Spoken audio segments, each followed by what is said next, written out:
الحمد لله رب العالمين والصلاة والسلام على أشرف المرسلين نبينا محمد وعلى آله وصحبه أجمعين. We continue inshallah ta'ala with the fiqh المعاملات, transactions, and this part of the fiqh requires that we give importance to it from the beginning, as all matters of ilm, of course, but because things built on these types of principles that we listen to or we hear. Otherwise, a person can come later, and when we're talking about something later on in the same subject of transactions and buying and selling and uqud contracts and things like this, and he missed the beginning or the first sessions, then it's might be difficult to understand sometimes. So because one of the important matters of ilm is to refer back things to the principles of it. So that we don't get confused or lost in many of these rulings. And the book is meant to be, again, summarized version of, does not include all of the masail, but especially with this chapter or with this chapters of the transactions, we might add things to it, inshallah ta'ala, so that we can cover many of the issues here, inshallah. We're still in al-bay' or buying and selling. We talked about the conditions for the validity of transactions, buying and selling, and the conditions that is added to it, like the stipulations that people would add to contracts, and what's valid versus what's invalidates the contract in its totality, or sinful, but it doesn't invalidate the contract. That means the buying and selling is sound, but with a sin, things of that nature. And there are even more details to this. The contract might be sound as far as the validity of it. It happened. The buying and selling is already established, but there's a sin that needs to be repented from, and then maybe the one that purchased has the right to return the merchandise because of that fault in the contract. One of which is some of the gharar, some of the deception. If someone made a transaction and he was deceived by the seller, you can say that the transaction is conditioned, meaning that it's they go to the one that purchased, the buyer. He's given the choice. Do you want to continue, or you have the choice to return the merchandise because you've been deceived? So he says, no, I want to keep it, but he deceived me. And a qadi or a judge would see, and he would give him something called that arsh, something that the differences between, for example, when it comes to price wise, or a deficiency that was present when he was receiving, when the transaction happened, there was a deficiency there and he didn't know. So for example, if it's a car and he got it for 1,000, but because of that defect in it, the price of it is 500. It's supposed to be 500 because of this defect. He didn't know it. He did not know this till he purchased it. Then he has the choice either to return it back, or he says, well, give me 500 and I'll fix it. Something like this. So I'm not necessarily this specific example, but there are more details to the issues of the validity of the contract, but it's also still need to be fixed if the person wants to fix it. But we'll continue, inshallah. And again, with the questions, we'll try to limit it to what we mentioned here. And at the end, after we're done, if something that is related to the things that are contemporary, which is one of the difficult things because all kinds of things get invented, we can talk about it, inshallah. We stopped at the fourth type of forbidden transactions. So we had started with, talked about al-buyu' al-manhiya anha.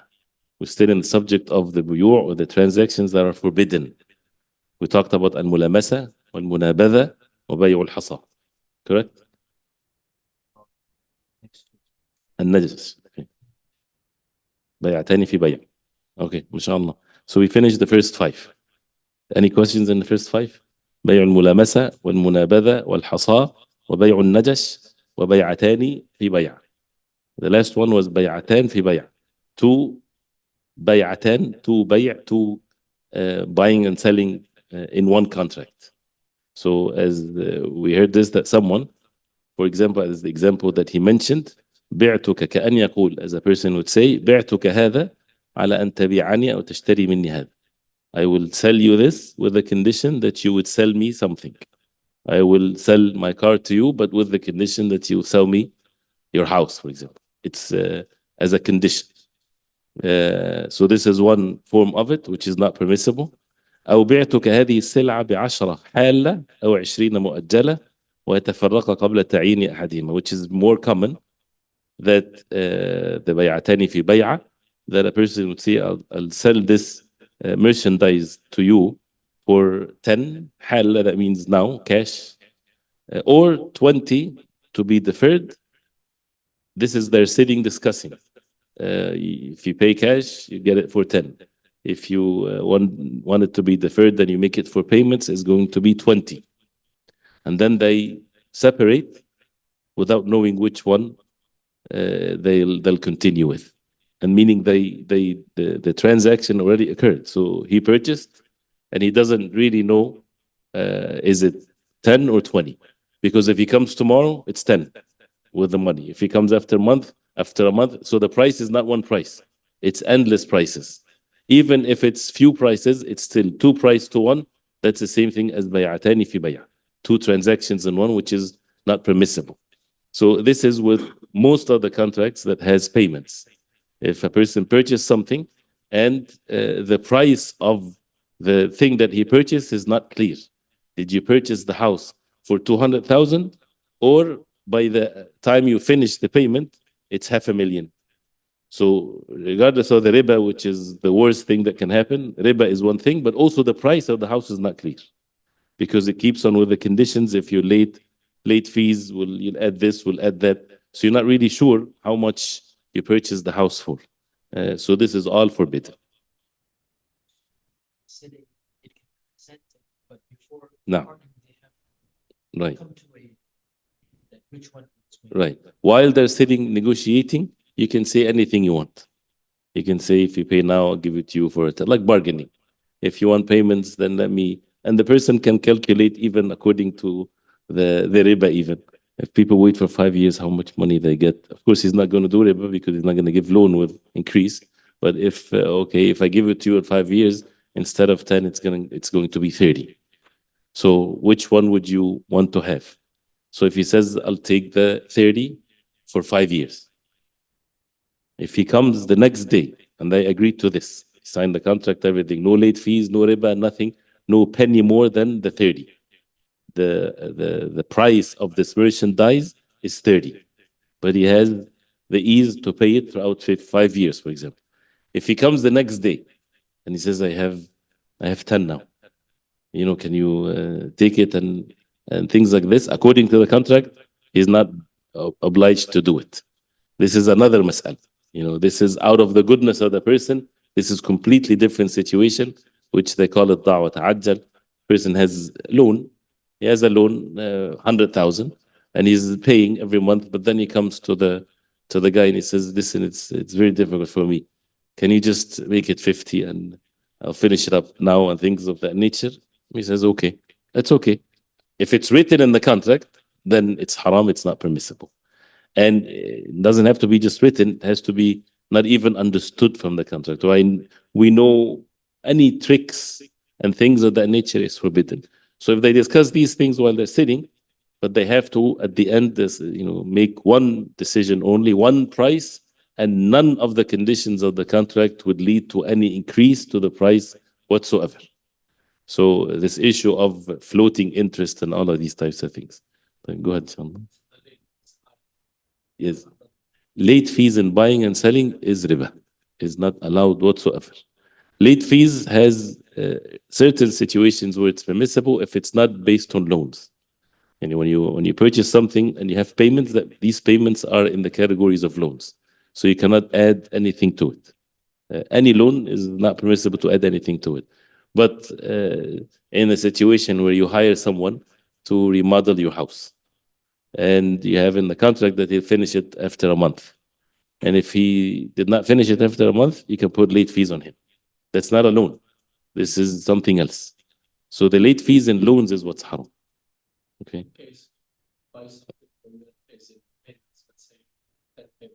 Mm. And then delays 1 month. Yes, if a person is making payments for something that he purchased, This is qard. This is a loan. The deal or the contract between both parties here is a loan. And as a principle, the hadith of the Prophet عليه الصلاة والسلام, كل قرض جر نفعا فهو ربا. Any loan that brings benefit is riba. So if he's late, he's not making the payments, he's a bad guy, it doesn't matter, right? So the person would lose his money. There's solutions to it that can be written in the contract. One of which, for example, a later payment, the late fees can come from a later payment. So if all of the payments are, the sum of it is 100,000, so the last payment, for example, the last payment is 1,000. So if he's late in one of these months, then bring 500 from the last payment and make it as a late fee on him, as a punishment for him. But at the end, he's not going to pay a penny more than 100,000. You're not adding money to the entire sum. You're just bringing a later payment earlier. And at the end, or even to take whatever a person sold, like a car, for example, if he's not able to pay, then we mentioned in the contract, you can take the car and sell it, and you take the money, and then if there's any extra, it goes back to the person. But inshallah, we'll continue. If there's any questions at the end, inshallah, so that we, again, it's meant for us to go by the book, inshallah. So this is number 5. Number 6 is بيع الحاضر للبادي. And if you have the English version, inshallah, you can tell me the translation. بيع الحاضر للبادي. What's the title? Number 6. Yes, a city dweller selling to a Bedouin. Yes, al-hadir is the one that is present. So someone is living in a place. He's living in the city.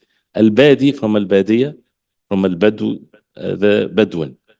So بيع الحاضر للبادي, meaning that before we get into that one line that he mentioned, you have a Bedouin. Let's look at the original mas'ala here without having to draw similarities to what people here do. Someone that is not from the city, someone coming from the desert, a Bedouin. And he doesn't know the market in that city. So he makes a deal with the hadir, with someone in the city. And that person from the city, he will sell for the Bedouin his merchandise. So here the Prophet ﷺ clearly stated that لا يبع حاضر لبادي, that means he should not do this and let the people they sell, ولكن دعوا الناس يبيع بعضهم يرزق الله عز وجل بعضهم ببعض. Let the people sell so that Allah subhanahu wa ta'ala give them provisions. Meaning that al-hadir, or the one that is present, he knows the prices in the market, right? The guy coming from the Bedou, from the desert, he has something, say for example, a goat. He wants 100 for it. He's good with 100. But the price of it in that city is 1,000, right? So if you leave the Bedouin to come and sell, people will benefit and he will benefit, and everybody will be happy. But the hadir, the present one, he will cash on for his own benefit without knowing, without telling the Bedouin, for example, and he will increase the price because this is the price that the people have. So this is where basically the Prophet ﷺ forbade that, and there is some conditions to it. But let's see first what he said here. وهو السمسار. He gave it now like something that is practical nowadays.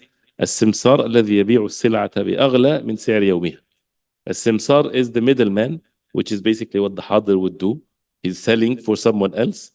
He would sell a merchandise much higher than the price of it in that particular day. And he would use the fact that the Bedouin is ignorant of how things are, or the one that is from outside, he's not aware of what the prices are, and that would make it difficult for those who are even the dwellers of the city or so. But of course, this is not in everything. As the ulama, they put some conditions to it, and this is what the hadith of the Prophet ﷺ referred to. This is with regards to the things that people are in need of. Food, necessities, things like this. But if it's a luxurious thing or something that is not needed, then it doesn't matter.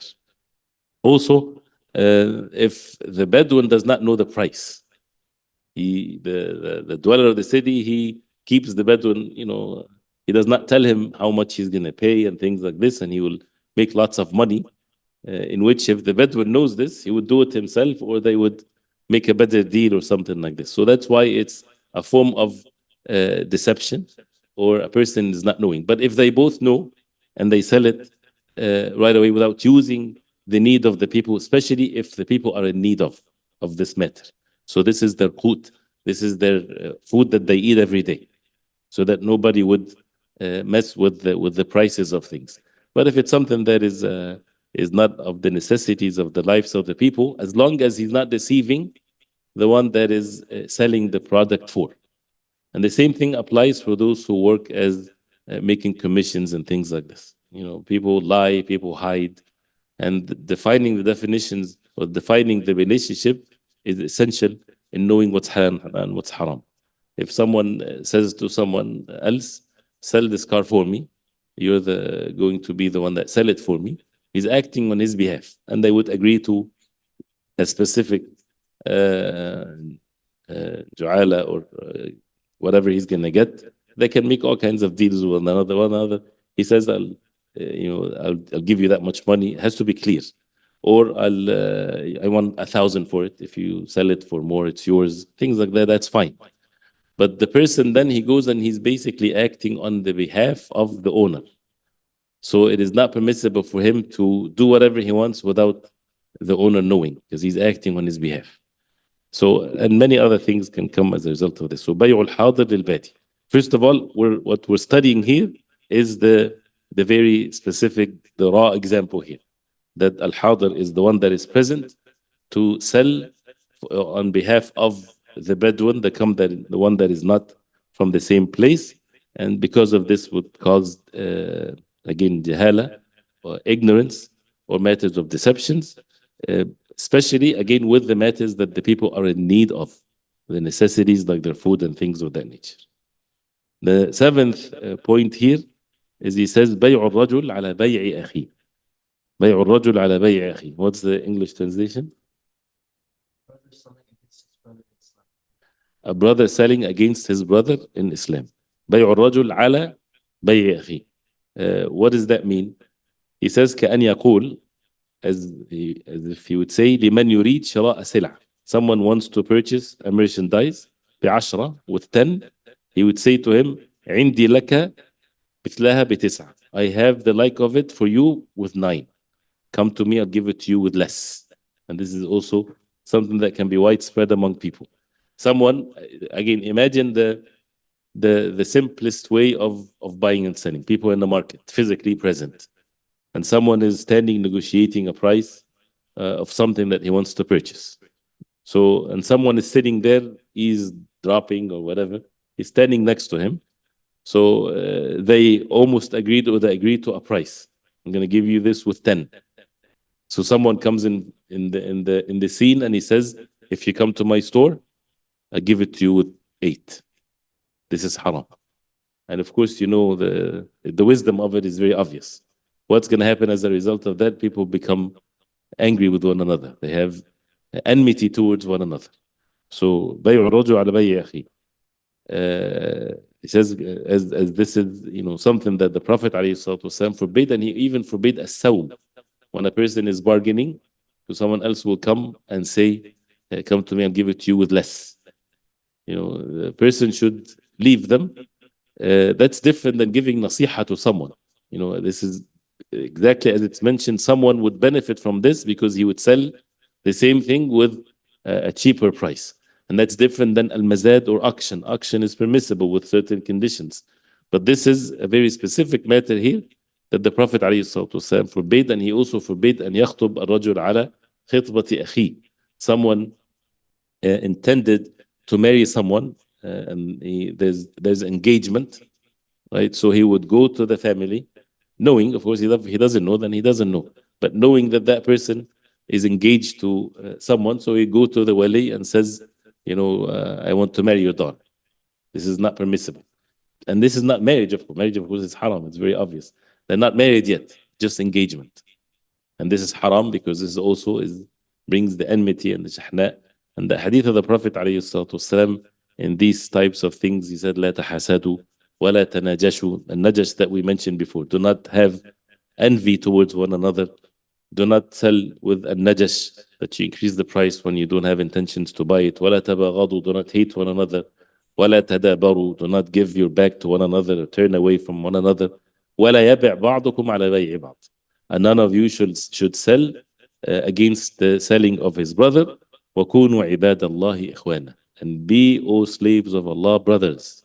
Do not do something that would bring enmity and hatred towards one another. And the last statement of the hadith of the Prophet ﷺ is general in all matters. Anything that you would think might bring enmity, a person should stay away from it. And people should take the means to bring the harmony among the brothers, not to leave the matter to reach a state that is evil. And that's why you would find all kinds of rulings in this. Even husn al-dhann, thinking good. Even if a Muslim, you think he did something like this, have husn al-dhann, think good about that Muslim. He didn't know. He didn't know that this was happening or whatever. And you can go to him and ask him. But the issue of to avoid this enmity. So that's why you would find these things are forbidden because of this. بيع الرجل على بيع أخيه. To make it also more precise, inshallah, when is that? When does that happen? Is when they're negotiating, right? Or when exactly? Whether they are sitting in Majlis al-Aqd, when the transaction is going, or also in the time when there's khiyar al-Majlis or khiyar, there's a condition in the contract. You know, if they're sitting and they, as we said, if they agreed on a price and the transaction is done, but they're still sitting together, the buyer has the right to cancel the deal because they're still sitting together. In Islam, he has the right, unless they make a condition that once we sign, it's over. But if they didn't make that condition, he has the right after even they sign, that he can cancel the whole contract as long as they are physically together or sitting together. So while they're like this, and the transaction is, you know, before or after it happens, it's forbidden. And also, if in the contract you have 14 days to return it back. So someone else will come, return it, and I'll give it to you with less price. What's forbidden here is for that person to come and do this. But say, for example, you purchase something and you have 14 days to return it, and you find another place that it's cheaper. Is it permissible for you to return it and purchase it from a cheaper place? Yeah, it's up to you. Or you can go to the store, it says, listen, I saw it with a cheaper price, because you still have that free time where you can return the merchandise. They can give you, for example, the differences, or they say, no, return it. So you return it. But what's haram is that other store, he knows that you purchased from that place with that money, he would come to you and says, if you return it, I give it to you cheaper. This is what it's forbidden for someone to do this. The contract itself from the other person, say, for example, you listen to him and that person is sinful, and you went and you purchased from him and you returned that thing. It's haram, but the deal, as far as the contract, is valid. It's not like it's cancelled or anything, but it's sinful. So this is forbidden. Clear? If there's any, as long as we understand the mas'ala, right? If you have any questions, inshallah, at the end. Is it clear, inshallah? As far as what's the meaning of bay'ur rajul, so it's the bay', it's a sawm also, which is not mentioned. A sawm is bargaining. While bargaining is happening, or going back and forth, they did not even sell yet. And also the khitbah, with engagements and things like this. The number 8, bay'u sil'ati qabla qabdiha.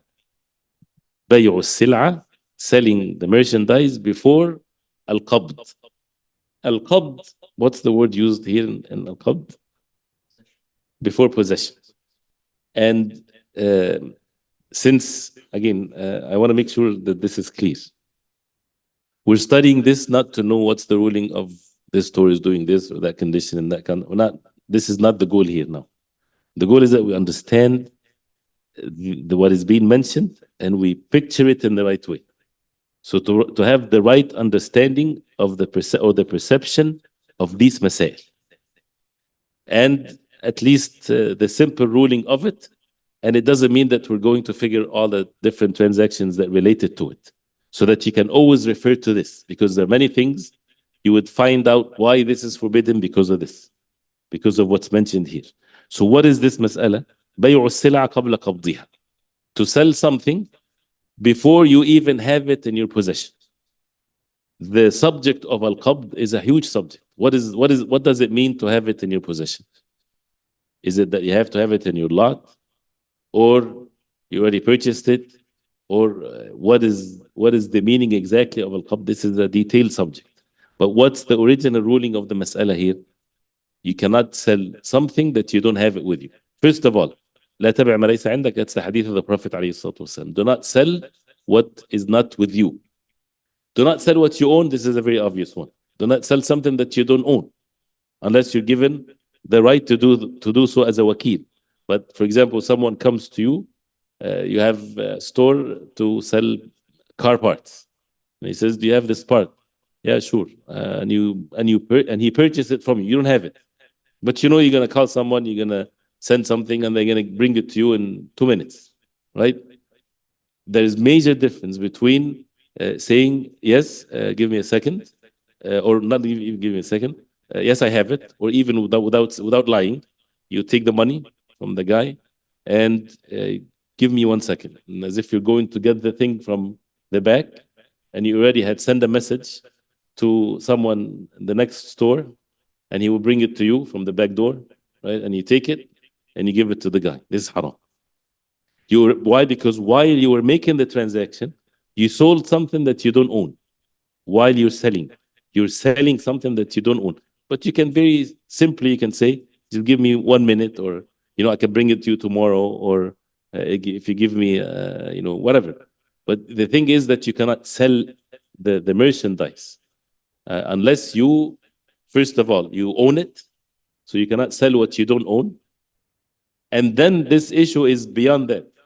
You purchased something, but you don't have it in your possession yet. Can you sell it? You purchased something online and it's still going to be delivered after a week. Can you sell it to someone else? This is what is meant here. Because what if it doesn't reach you? What if they cancel the transaction from their end? So it's to prevent the gharar, or the deception that it might lead to. Plus the other side, he think that you have it. Right? But if you say something, a promise that I will sell it to you after I have it or whatever, but then also to keep in mind the meaning of al-qabd, because the ulama, when they talked about this, I don't want to confuse the matter, but say for example I went to a car lot, and I said I want to purchase this car, and I purchase it and I pay the money for it, and it's mine, but it's still in the car dealership, right? And it's mine, and I have the keys of it and everything. And I sell, they call it at-takhliya. That means takhliya is when you remove barriers. That means you have access to it, but it's not in your place yet. So this have the same ruling as al-qabd. It's not physically in your possession, but you have access to it because you own it. So if you come at night, right, you have the key to it, you just go drive the car away, but you sold it before that. You purchased it, you got the keys, you got the title, everything is there, but can I just keep it here for a couple of days? It's your car. So did you have it in your possession? Something like this, as they say, yes, because they mentioned one of the meanings of al-qabd is what is it called? At-takhliya. So it doesn't have to be everything physically in your possession, but you have full access to it as if you have it and you put it in a different place. This is what we need to know now? Go back, rewind a little bit, just for us to have that perception of بيع السلعة قبل قبضها. And then in another level, we can go into details, inshallah. So what's forbidden is to sell something that it's not in your possession, because this can cause all kinds of harm and deception and things of that nature. No. Let's say that the store or he has to bring the passport sometimes, and he tells the buyer, I'm not having it, but I'm bringing it. Is he allowed to do the transaction before it, or he has to wait for him to come and then sell? No. The way that how to fix this issue of buying or selling something that you don't have in your possession, you don't even own it, and what to say and things like this. Can you say, for example, I don't have it, but I'll bring it for you? Can you take the money from the person? As far as what to say and what to do, as long as it's not you're buying, as long as you're not selling it, you can deal with it as if you're acting on his behalf. So if you take the money, you did not sell the thing to him, you're just working or acting on his behalf. And you can say that, I'll buy it for you, and that's why if you don't buy it, then you give him money. So, but there's always solution for everything. But what is meant here again is to sell. The words are very precise in that sense, because even nowadays, many of the contracts, they say something, but when you read the contract, it's not really based on what is being said. They title it as selling, but in reality, it's not selling, it's something else. So it's not by what they call it, it's by the actual things that is happening. So by actually how people are, they understand and they write the contract, this is what matters. So again, going back. So to make it easy, what's forbidden is بيع السلعة قبل قبضها. And remember the very easy example of it at the time of the Prophet ﷺ, for example, is someone selling something that we don't know if it's going to come or not. So he does not have it. It's not in his possession. What is the meaning of the possession, or what's the qabd? It's a detailed subject. So we can talk about it inshallah ta'ala later inshallah. But this is clear. بيع السلعة قبل قبضها. And that's why to respect the matters of ilm is when some things like that, the ulama, for example, what they would forbid, because there's so many details to it, but it goes back to these principles. Number 9, because of the time, is بيع العينة. العينة comes from literally or originally, the root of it comes from giving a loan.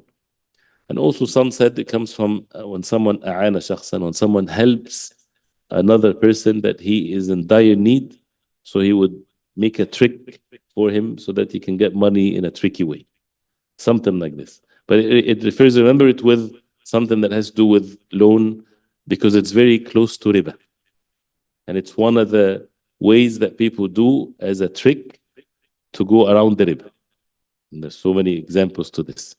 And بيع العينة, the Prophet ﷺ said in the hadith, إذا تبايعتم بالعينة ورضيتم بالزرع واتبعتم أذنب البقر وتركتم الجهاد في سبيل الله سلط الله عليكم ذلا لا ينزع عنكم حتى ترجعوا إلى دينكم. Very strong hadith, which shows the reality of the ummah nowadays. The Prophet ﷺ said, if you buy and sell with al-'ina, we'll talk about what the 'ina means. If you buy and sell with al-'ina, and you're satisfied with the farming, and that means it's not necessarily haram, but what's haram is that you choose the worldly life over the hereafter and over your deen, and follow the tails of the cows. That means this is your satisfaction, is this, you don't want to go beyond what's the materialistic things of this life. This is the most important thing in your life. وَتَرَكْتُمُ الْجِهَادَ فِي سَبِيلِ اللَّهِ. You left the jihad في سبيل الله. سَلَّطَ اللَّهُ عَلَيْكُمْ ذُلًّا. Allah subhanahu wa ta'ala will bring down on you humiliation. ذُلًّا. لا ينزع عنكم. He does not, Allah subhanahu wa ta'ala, none else. Allah subhanahu wa ta'ala would not lift it away from you till, look what the Prophet ﷺ said, حَتَّى تَرْجِعُوا إِلَى دِينِكُمْ. Till you go back to your religion. So that means buying and selling with al-'ina takes you away from the religion. Does not make a person a kafir, right? But it takes the person away from the means of honor and dignity in this life. That means the ummah is humiliated because of this. So that we see things in the right way and form. It's not like those who say because we're not doing this and doing, and you would find people, they have so much care for what's happening to the ummah, but they're not taking the proper means. And you would find them buying and selling in riba and this and that. And this is the main cause of what's happening, is opposing the commands of Allah. But this is in the fiqh here. What's al-'ina? So it's a major sin. It's haram. What he mentioned here, the simplest form of it, وهي أن يبيعه سلعة. That a person would sell سلعة, merchandise. إلى أجل, that means with a deferred payment, with later time. ثم يشتريها منه, then he purchased the same merchandise from the same person بأقل من قيمتها, with less price, cash, نقدا. This is a way they want to basically take a loan with riba, but it's haram. So what do? I have a car. He would say, I'll sell this car for you for 100,000 for 5 years. Sure, they make the contract and everything is perfect. Then after they sign the contract, okay, now who's the owner of the car? The one that purchased it, the buyer, he owned the car now. Then he would sell the same car to the seller, but for 70,000 cash. And he still have the 100,000 to pay over 5 years. So basically, he wanted $70 cash.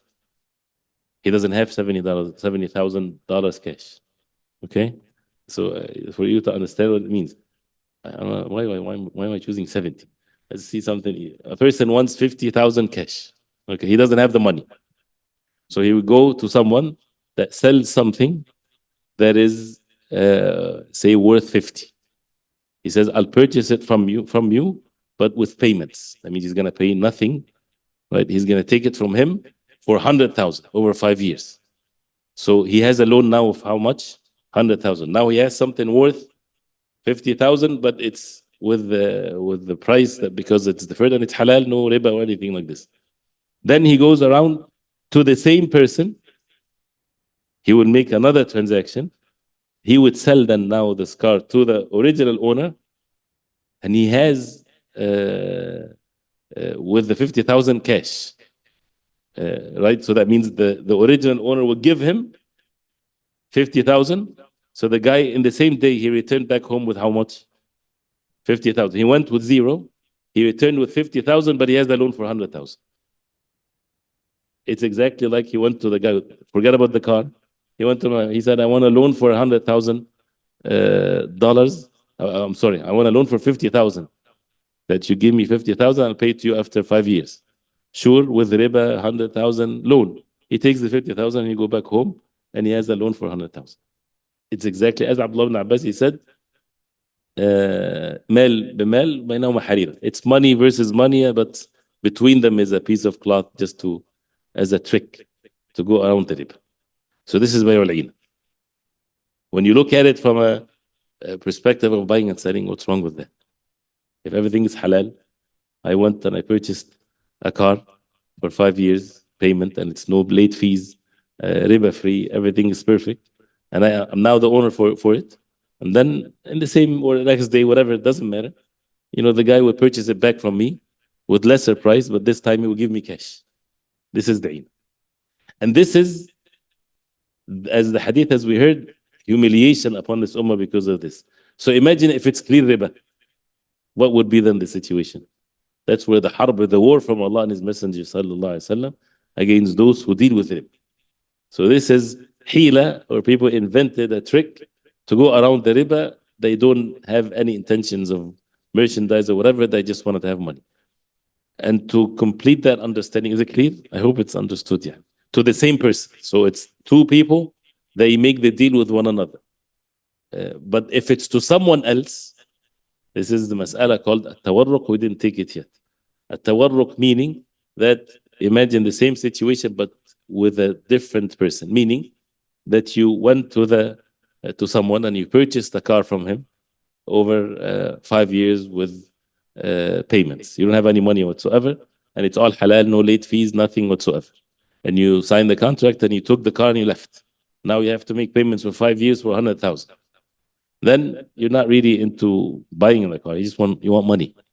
So you owned this car, and then you went to sell it to someone else, not the same original seller. No, you want to sell it to someone else. Can you do that? You can. It's your car. You can do whatever you want with your car. So you sold your car cash to someone else, and you still have the 100,000 loan that you have to pay. If, of course, nobody would allow this to happen. But if this is the case, this is difference of opinions among the ulama, because again, it's kind of a trick. But those who said it's permissible because this is something that is valid to happen. If you have a house that you have payments on it and it's halal, you purchase it from a Muslim brother and he did not put any late fees on you and things like this. And then after 2 years, you want to sell the house. Can you sell the house? Yes, of course. Unless he has a lien on it or something like this. But say, for example, he made the loan something completely separate. He doesn't put any lien on the house. you just have to pay me this loan. You get whatever the contract with, but now it's your house. You own the house. And even if it has a lien, you own the house, you can sell it if you want. So can you sell it? Yes, you can. Nobody can prevent you from selling it.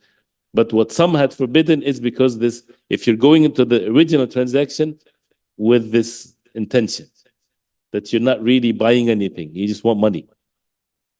Well, this is why it has differences of opinion. But what's haram for sure, which is al-ina, is not a third person is coming into the scene here. It's only the two people, the buyer and the seller, and he sell it back to him. The last one, and then if you have any questions, inshallah. So this is al-ina. And actually, there's Aisha radiallahu anha, as الدار he mentioned this, that Zayd ibn Arqam radiallahu anhu, one of his wives or so, she came to Aisha radiallahu anha and she said that or a person, one of the females, I don't remember exactly, but she said, I purchased something from Zayd ibn Arqam, the Sahabi, for 800 dirham. For إلى العطاء. That means not now, I will pay him later. Then I purchased it. No, I mean, I sold it for 800, and then I purchased it for 600 cash. Exactly the same thing. You understand? So Aisha radiallahu anha, she said, that بئس ما اشتريتي, how evil is what you did. And tell Zayd ibn Arqam that his jihad with the Prophet ﷺ have been now invalid till he repents to Allah. How severe the matter is. So she basically they did this bay'ul ina. So whether they didn't know or something like this, but not all of the Sahaba, they knew every ruling, of course.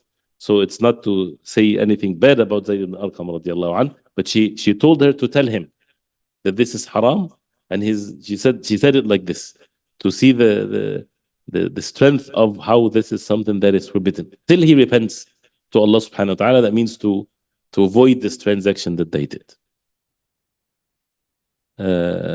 So this is bay'ul al-'in. The last one, number 10, is al-bay'u بعد النداء الثاني, which is haram, للجمعة لمن تلزمه. Buying and selling after the النداء الثاني, the second adhan of Jumu'ah, for those who Jumu'ah is mandatory upon them. So there's more than one point here. النداء الثاني, the second adhan, meaning the adhan where the imam is sitting on the minbar. Because, for example, we make one adhan. So what is meant by the second adhan? If there's two adhans, it's not after the first adhan. The first adhan before the imam gets onto the minbar to wake up the people, to get the attention of the people, as Uthman radiallahu anhu did. That does not forbid buying and selling. The adhan where the imam is on the minbar, he goes and says assalamu alaikum, and he sits, and then the muadhin gives the adhan. Once the imam is on the minbar, once the adhan is, which is basically the adhan is going to be made, then any buying and selling is haram for those who Jumu'ah is mandatory upon. That means if it's a woman, it's okay. But if it's a man, he has to come for Jumu'ah, then it's haram. Not just the time of the adhan, as the ulama they say. This is for those who are close to the masjid. Say, for example, you're half an hour away from the masjid, and you're going for Jumu'ah. And for you to make it for Jumu'ah, that you have to leave, let me say it differently. For you to make it for Salatul Jumu'ah, as far as the fard is concerned, you have to leave half an hour before the adhan. For you to make the Jumu'ah, to make the fard. Then it's haram for you to buy and sell half an hour before, because if you do that, that means you won't make it for Jumu'ah. So the ulama talked about this even. So anything that prevents the person from making Jumu'ah. But here is with regards to the adhan. So leave it as simple as this, inshallah. The adhan where the imam is on the minbar in the Jumu'ah, for those who Jumu'ah is mandatory upon them, then the buying and selling is haram, is forbidden. This is for Jumu'ah specific.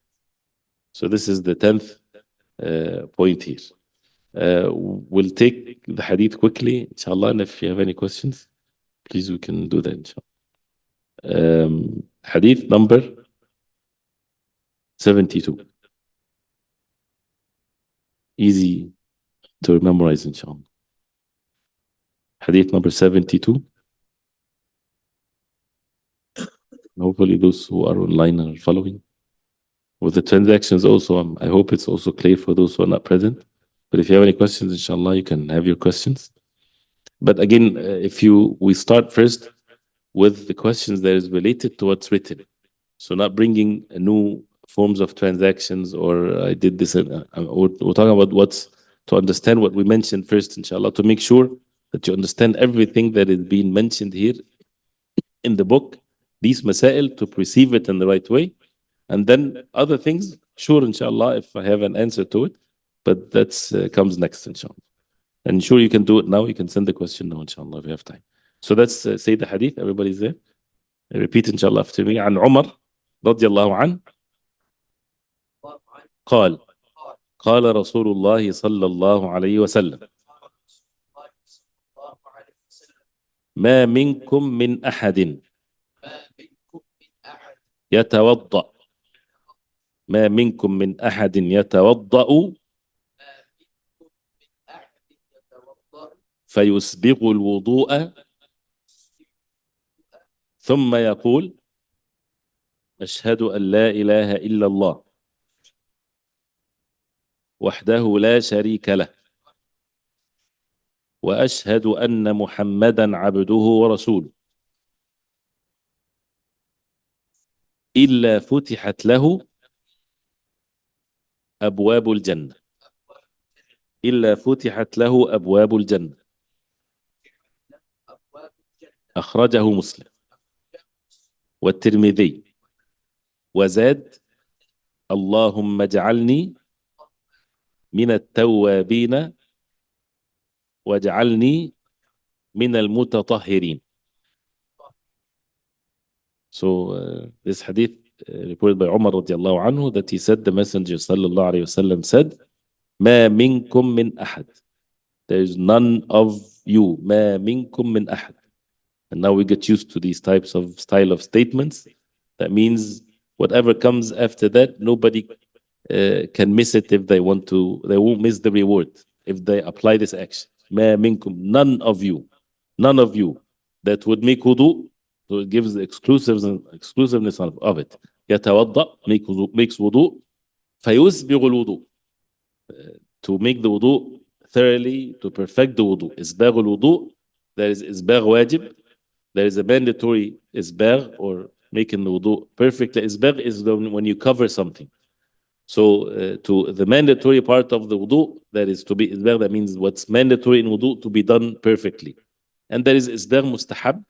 There is إسباغ recommended, and that is to, as we mentioned, the hadith غُرًّا محجلين. If you remember the hadith, that the ummah comes غُرًّا محجلين, and Abu Hurairah radiallahu anhu mentioned about increasing. I mean, if you go more over your elbow, more over your foot, over the ankles, this is recommended. It's not fard, but this is also from the isbagh, which is recommended, and also the head to go above. So فيسبغ الوضوء, which is to perfectly make the wudu.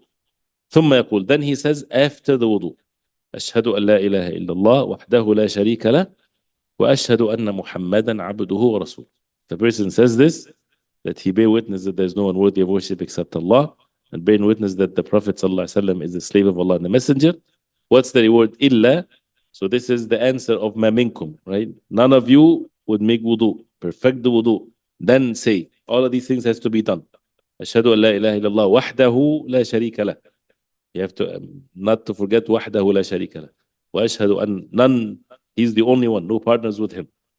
وأشهد أن محمدا, and to repeat وأشهد أن محمدا عبده ورسوله, unless فتحت له أبواب الجنة, unless the gates of Jannah will open for him.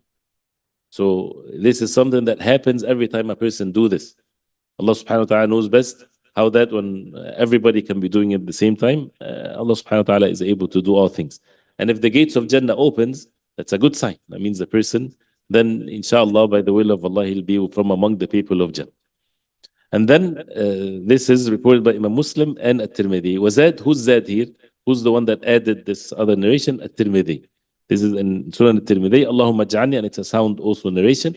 Allahumma ja'alni min at-tawwabin wa ja'alni min al-mutatahhirin. To say, oh Allah, ij'alni, make me from the tawwabin, those who constantly repent to Allah. Not just one time.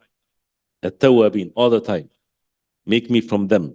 واجعلني من المتطهرين, and make me from those who always purify themselves physically with wudu and so on, and for the salah, and non-physical tahara purification. And this is dua, inshallah ta'ala, is accepted. And there's other things like subhanakallahumma bihamdik ashhadu an la ilaha illa anta astaghfiruka wa atubu ilayk to be said after the wudu. But this is how the great meanings, of course, to be remembered, and for the person in any dua to be truthful. And this is renewing the covenant between a person and Allah subhanahu wa ta'ala with the tawheed and following the Prophet alayhi salatu wasalam, and also making the dua to make the person see the dua here, Allahumma ja'alni min at-tawabin. It's not saying, oh Allah, accept my repentance. He's saying, oh Allah, make me from the tawabin. And that shows that the tawabin sighat mubalagha. That means it's constantly repenting. Always, when someone does something so much, he becomes that person. He's not someone that made tawbah. No, tawab. That means always making tawbah and always making tahar. So we'll stop here, inshallah, and we ask Allah subhanahu wa ta'ala to make us among those who يستمعون القول فيتبعون أحسنه. They listen to the speech and they follow the best of it, inshallah ta'ala.